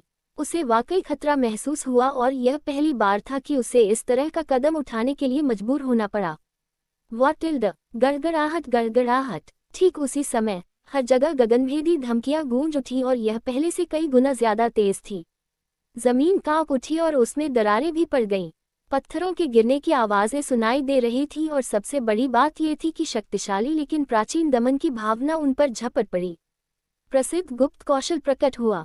अध्याय 158 सफेद बाघ का वध करने की तकनीक। बाघ की दहाड़ हर दिशा में फैल गई और दुनिया हिल गई। कब्र इतनी जोर से हिल रही थी मानो वह कभी भी ढह जाएगी। उस दबाव के सामने, उस शक्ति के सामने, बैंगनी वस्त्रधारी युवती ने जो प्रतिरोध दिखाया था वह बहुत छोटा लग रहा था। वह पूरी तरह दबा हुआ था और उसका जिक्र भी नहीं किया जा सकता था। तुम दोनों छोटे बच्चे कहाँ से आ गए और मेरी नींद में खलल डालने की हिम्मत कैसे की? वह आवाज़ 10,000 जानवरों की एक साथ दहाड़ जैसी लग रही थी, फिर भी वह किसी शक्तिशाली व्यक्ति की दहाड़ जैसी भी लग रही थी। ऐसा लग रहा था मानो वह सभी दिशाओं से आ रही हो, फिर भी ऐसा लग रहा था मानो वह किसी की आत्मा की गहराई से आ रही हो। यह मोटी और शक्तिशाली थी और यह प्राचीन आभा से भी भरी हुई थी। आभा की उम्र अजीब लग रही थी, मानो यह कोई आत्मा हो जो 10,000 साल से सो रही हो और अभी अभी जागी हो। इसने लोगों को एक तरह का दबाव दिया जो इस दुनिया से संबंधित नहीं था। मैं आपको श्रद्धांजलि अर्पित करती हूँ। मेरा दखल देने का कोई इरादा नहीं था, लेकिन मैं नहीं चाहती थी कि आप यहाँ बंद रहें और आपकी शक्ति को दफनाया जाए। इसलिए मैंने आपको रिहा करने के लिए अहंकारपूर्ण व्यवहार किया। इसके जवाब में बैंगनी कपड़े पहने लड़की ने जमीन पर आधे घुटने टेके, अपने हाथों को आपस में जोड़ा और हवा को श्रद्धांजलि दी। बकवास। मैं अब तक आराम करना चाहता था। अगर मैं बाहर आकर थोड़ा खिंचाव नहीं लेता तो तुम जैसा छोटा बच्चा मुझे कैसे जगा सकता था? वह आवाज थोड़ी गुस्से में बदल गई। एक पल में हर तरफ से सफेद रंग की गैस उमड़ पड़ी। वे हवा में संघनित होने लगे और पलक झपकते ही एक विशाल सफेद बाघ का रूप ले लिया। वह बाघ बहुत बड़ा था। वह 20 मीटर से ज्यादा लंबा था और उसका एक पंजा चू फैंग को कुचलकर मांस के टुकड़े में बदल सकता था। हालांकि वह सफेद बाघ था, लेकिन वह असली शरीर नहीं था।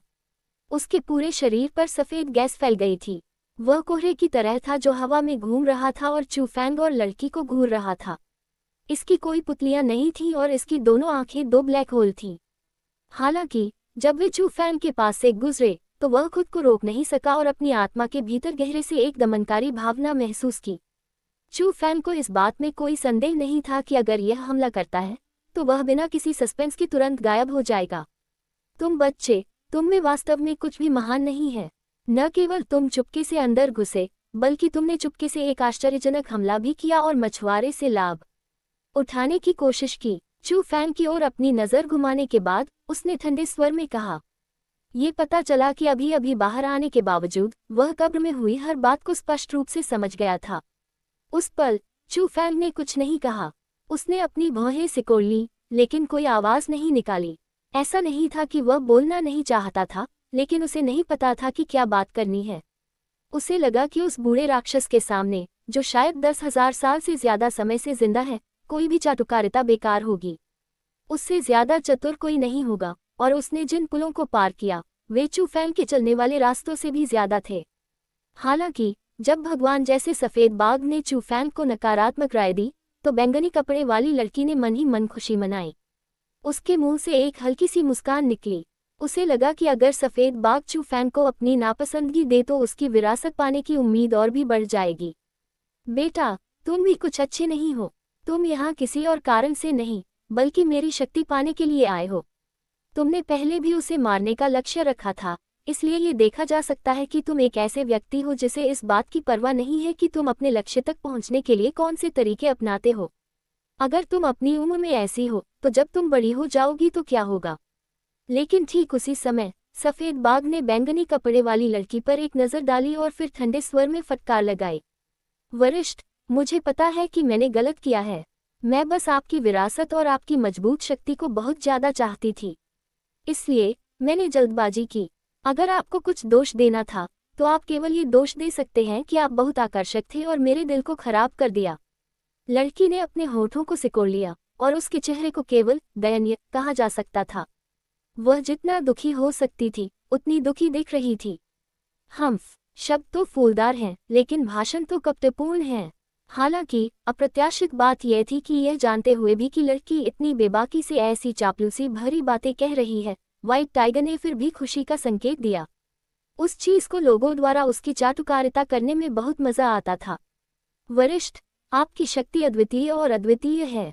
आपके तरीके दुनिया में सर्वोपरि हैं। आपको वास्तव में यहाँ आराम नहीं करना चाहिए, बल्कि इसके बजाय आपको हमें अपनी महिमा का अनुभव कराना चाहिए। अन्यथा हमारे और सभी के लिए यह एक प्रकार का पछतावा होगा। ये देखकर कि चाटुकारिता काम कर गई है, चू फैंग वहीं बैठकर मौत का इंतजार नहीं कर सका। वह जल्दी से ऊपर गया, अपना सम्मान व्यक्त किया और बिना कुछ छिपाए चाटा। हाँ, तुम छोटे बच्चे, तुम बोलना तो जानते ही हो।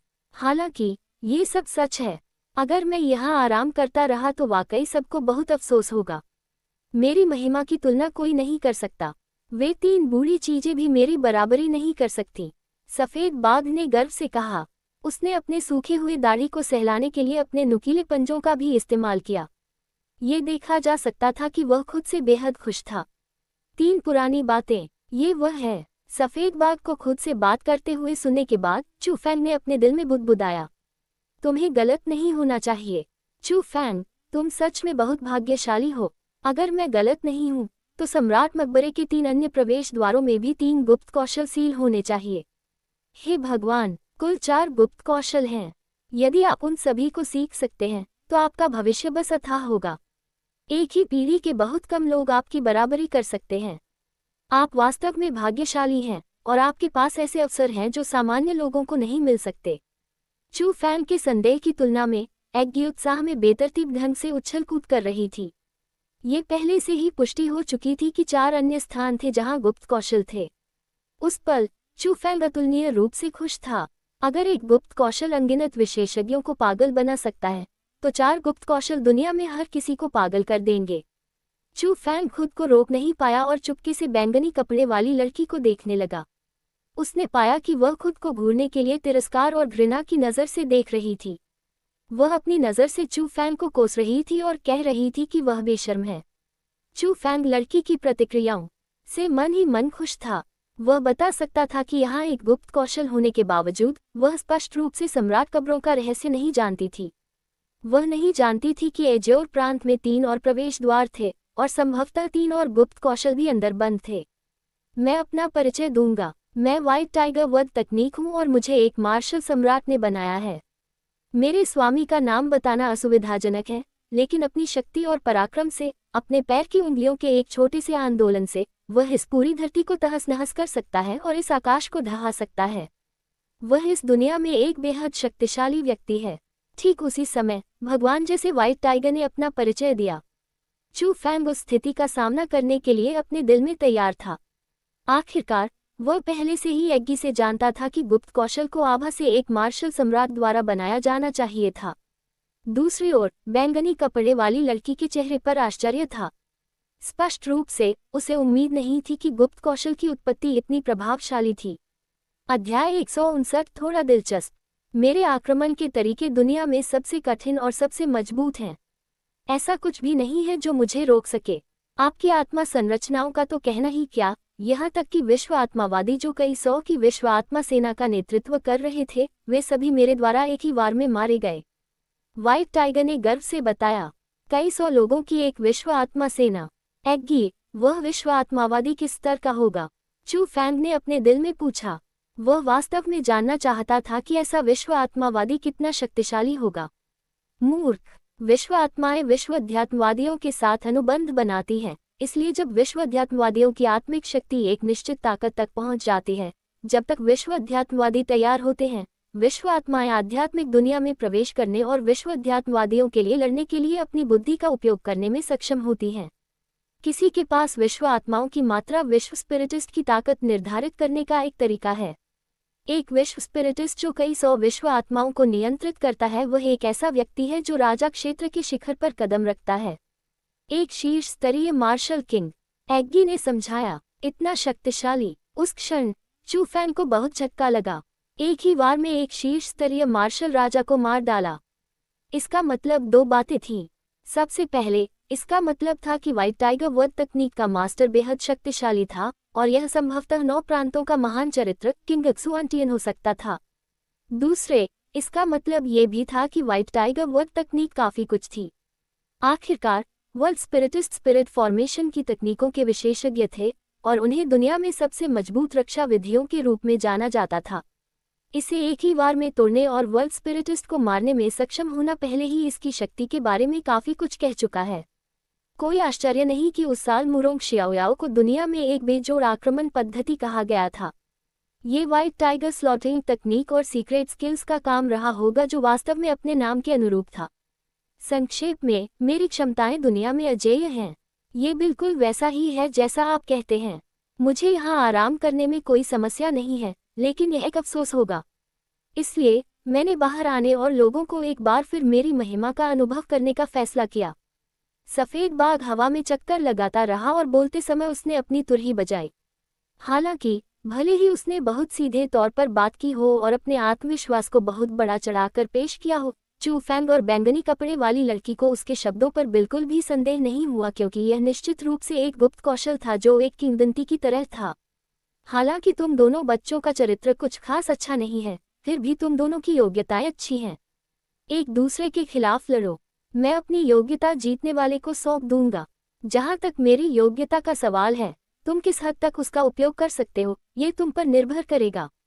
लेकिन चिंता मत करो, भले ही तुम्हारे पास भयानक प्रतिभा हो, मैं तुम्हें दोष नहीं दूंगा। मैं केवल अपनी आंखों पर संदेह न करने के लिए खुद को दोषी ठहराऊंगा। उस साल मुरोंग शियाओयाओ भी इतना औसत दर्जे का था, लेकिन मैंने कभी नहीं कहा कि वह ऐसा नहीं करेगा और इसके लिए उसे दोषी ठहराया।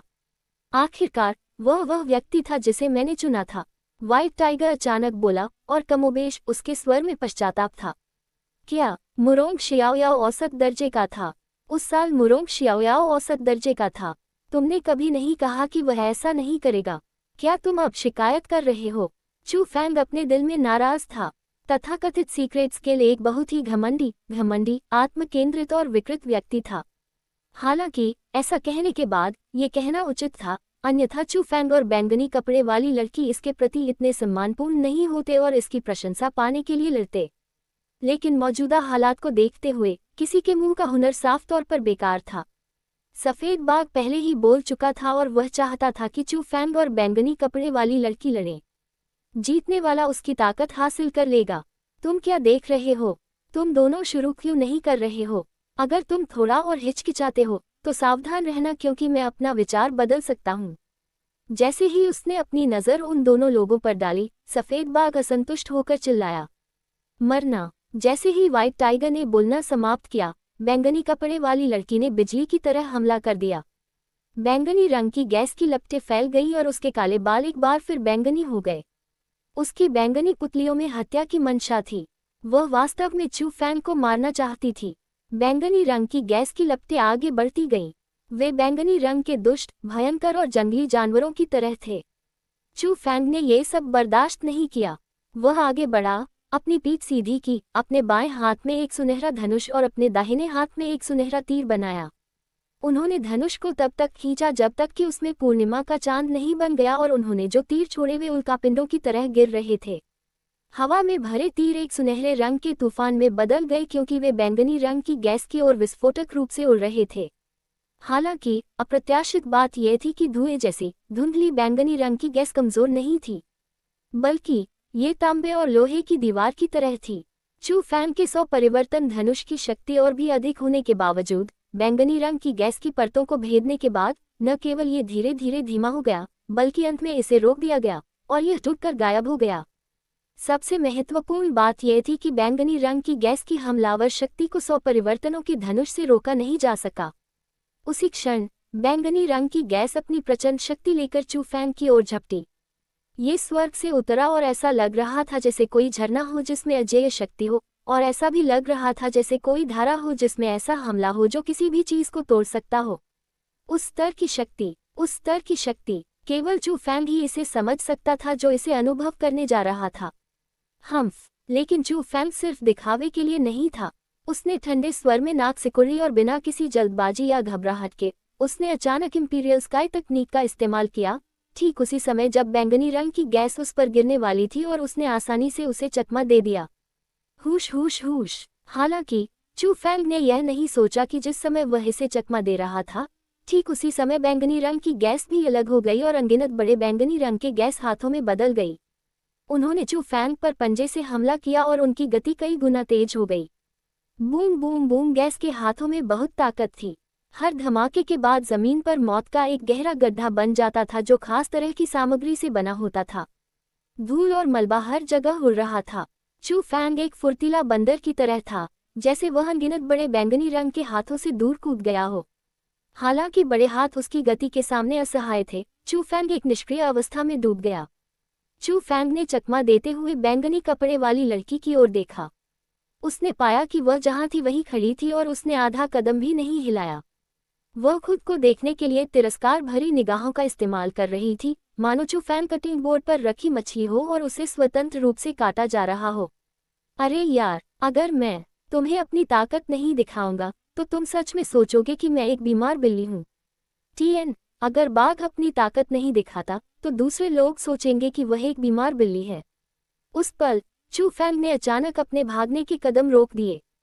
एक विचार के साथ उसकी आंखों में सुनहरे रंग की बिजली चमक उठी। उसी समय उसके आसपास का स्थान भी तरंगित हो गया। छोटे सुनहरे रंग की बिजली बाहर निकली और वे एक मानव के आकार की ढाल बन गईं। ये चू फैंग के सामने बनी और उसकी आभा तुरंत पहले स्तर से गहन क्षेत्र के दूसरे स्तर में प्रवेश कर गई। Boom boom boom boom boom. इसके साथ ही बड़े बैंगनी रंग के हाथों ने चारों तरफ से घेर लिया और हमला कर दिया।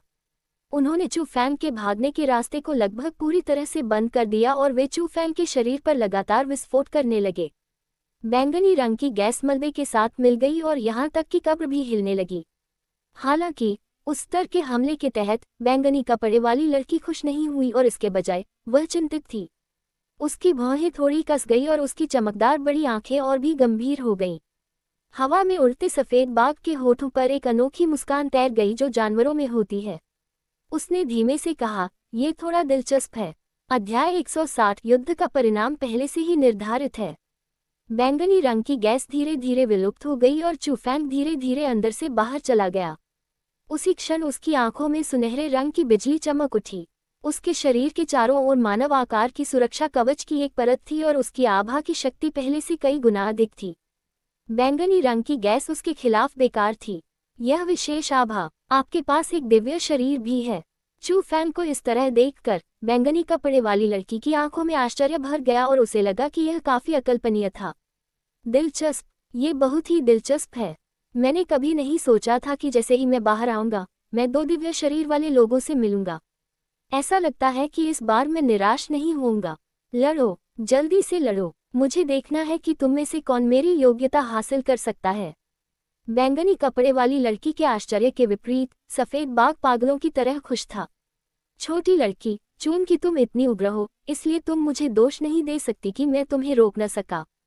चू फैंग ने एक बार फिर 100 परिवर्तनों के धनुष का उपयोग किया और इस बार इसकी शक्ति पहले से पूरी तरह से अलग थी। सुनहरे रंग के तीर के चारों ओर बिजली की एक परत लिपटी हुई थी। उसमें जो शक्ति थी वह पहले से कई गुना अधिक थी। तारांकन स्विश। चू फैंग ने तीर चलाया। एक काली रेखा ने हवा को चीर दिया और बैंगनी रंग की गैस जो पहले तांबे और लोहे की दीवार की तरह थी, अब केवल टोफू की तरह थी। चीखने की आवाजों के साथ लहरें फैल गईं और सुनहरे रंग का तीर जो अजेय शक्ति से भरा था, बैंगनी कपड़े पहने लड़की के सामने आ गया। हम्फ। लेकिन चू फैंग को यह उम्मीद नहीं थी कि बैंगनी कपड़े वाली लड़की चू फैंग द्वारा भेजे गए तीर से बच नहीं पाएगी और न ही उसे चकमा देगी। उसका शुद्ध सफेद हाथ बिजली की तरह चमक उठा और उसने सुनहरे रंग के तीर को अपने हाथ में पकड़ लिया। उसके बाद उसने बस हल्के से मुट्ठी बांधी और एक धमाके के साथ सुनहरे रंग के बिजली के तीर के चारों ओर लिपटी बिजली अंदर गायब हो गई। ये किसी भी तरह का नुकसान नहीं पहुंचा सकी। बहुत अच्छी विधि है, लेकिन मैं देखना चाहूंगा कि आप इसका क्या करेंगे। चू फैंग ने एक कदम आगे बढ़ाया और अपने धनुष को बेतहाशा खींचना शुरू कर दिया। सुनहरे रंग के तीर अभी भी पहले की तरह ही मजबूत थे, लेकिन वे एक से कई में बदल गए। वे वास्तव में घनी तरह से भरे हुए थे और उन्होंने लड़की की ओर अपना रास्ता बनाते हुए आसमान को भर दिया और सूरज को ढक लिया। मैंने तो सोचा था कि यह बहुत बड़ी बात है, लेकिन इतना सब होने के बाद भी आपने अपनी साधना को केवल एक स्तर ही बढ़ाया है। आपकी सबसे मजबूत विधि तो मात्र 5 रैंक का मार्शल कौशल है। लड़की के मुंह से धीरे धीरे एक व्यंग्यात्मक मुस्कान निकली। उसके बाद उसकी बैंगनी रंग की आंखें लगातार चमकने लगीं। उसके बीच में एक निराकार आभा फैल गई और उसने पूरे मकबरे को अपने आगोश में ले लिया। उस आभा के प्रकट होने के बाद चू फैंग को बहुत ज्यादा दबाव महसूस हुआ। वह दबाव लगातार बढ़ता जा रहा था और इसने चू फैंग के हाथ में मौजूद धनुष को और भी भारी बना दिया और उसकी पहले जैसी तीक्ष्ण शक्ति खत्म हो गई। ये शक्ति बहुत शक्तिशाली है। उसने किस तरह का तरीका अपनाया? चू फैंग को बहुत आश्चर्य हुआ। उसने आश्चर्यजनक रूप से पाया कि उस शक्ति के सामने उसके सुनहरे रंग के तीर हवा में जम गए थे। वे शक्ति से बंधे हुए थे और वे खुद से नियंत्रित नहीं हो पा रहे थे। लेकिन यह अंत नहीं था। जैसे जैसे भयावह आभा लहरों से ऊपर की ओर फैलती गई, धीरे धीरे लड़की के बाहर एक बड़ी बैंगनी रंग की घंटी प्रकट हुई। नहीं, यह कोई बड़ी घंटी नहीं थी। सटीक रूप से कहें तो यह एक छोटी घंटी होनी चाहिए थी। बैंगनी रंग की घंटी, इस पर हर जगह विशेष पैटर्न थे, जैसे कि इसमें जीवन हो और ये लगातार बदल रही हो। ये बहुत बड़ी दिखने की वजह से ही बड़ी घंटी लगती थी, क्योंकि यह अपने अंदर की लड़की की रक्षा करती थी। टीएन बड़ी घंटियों दासों को विशाल धार्मिक चर्च की घंटियों के रूप में सोचें और छोटी घंटियों लिंगडंग को वे घंटियां समझें जिन्हें आप पकड़ते हैं। बाहरी दिखावट के आधार पर इसे अलग करें। एक ज्यादा खुरदरी लगती है, एक ज्यादा चिकनी लगती है। तारानकन डिंग। अचानक बैंगनी रंग की घंटी थोड़ी हिली और घंटियों की आवाज गूंज उठी। तुरंत इसने सभी आवाजों को बदल दिया और सब कुछ शांत हो गया। केवल एक चीज जो सुनाई दे रही थी वह थी घंटी की विशेष आवाज। उसी समय जब घंटी बजी, हवा में जमे हुए सुनहरे रंग के तीर टूट गए। यहाँ तक कि चू फैंग ने भी उस शक्तिशाली बल को महसूस किया। हर दिशा से आने वाला एक प्रकार का दबाव उसके शरीर में घुस रहा था और उसके डेंटियन पर दबाव डाल रहा था। अरे, ये शक्ति बहुत शक्तिशाली है। चू फैंग ने अपने दांत पीसते हुए उस दबाव को वापस पकड़ने के लिए अपने पूरे शरीर में गहन शक्ति को घुमाया। हालांकि वह मजबूत शक्ति को वापस पकड़ने में सक्षम था, उस पल उसके माथे पर पसीने की बड़ी बूंदें पहले से ही दिखाई दे रही थी और उसके पास पहले जैसी शांति नहीं थी। ये लड़की अपने दिव्य शरीर की शक्ति का उपयोग कर सकती है। ये वह शक्ति है जो उसके लिए अद्वितीय है, वह शक्ति जो स्वर्ग ने उसे दी है। वह पहले से ही अपने दिव्य शरीर के लिए विशेष क्षमता का उपयोग करने में सक्षम है। उस पल एग्गी भी शांत नहीं रह पा रही थी। उसका स्वर घबराहट से भरा था। हाँ, दिलचस्प है, ये बहुत दिलचस्प है। तुमने इस उम्र में अपने शरीर में छिपी शक्ति को पहचान लिया है। केवल ऐसी प्रतिभा ही मेरी विरासत पाने के योग्य है। सफेद बाघ और भी ज्यादा उत्साहित हो गया। क्या तुम्हारे पास बस इतना ही कौशल है? क्या तुम्हारे पास वाकई दिव्य शरीर है, या तुमने दिव्य शरीर की नकल करने के लिए कुछ खास तरीकों का इस्तेमाल किया है? लड़की आगे बढ़ी। उसके चारों ओर लगी बैंगनी रंग की घंटी से एक ध्वनि निकली। हर बार जब घंटी बजती, चू फैंग को उस शक्तिशाली शक्ति का हमला महसूस होता। उसे उससे बचने के लिए अपनी पूरी ताकत लगानी पड़ती, नहीं तो वह उस शक्ति से मारा जाता। दिव्य शरीर की नकल कर रहे हो? हुआ। लड़की की बातें सुनने के बाद सफेद बाघ को भी संदेह हुआ। हालांकि चू फैंग की सुनहरे रंग की बिजली बहुत खास थी, लेकिन जरूरी नहीं कि वह दिव्य शरीर की विशेष शक्ति का प्रतिनिधित्व करती हो, क्योंकि उस समय चू फैंग की साधना गहन क्षेत्र के दूसरे स्तर पर थी, जबकि लड़की की साधना गहन क्षेत्र के पहले स्तर पर थी।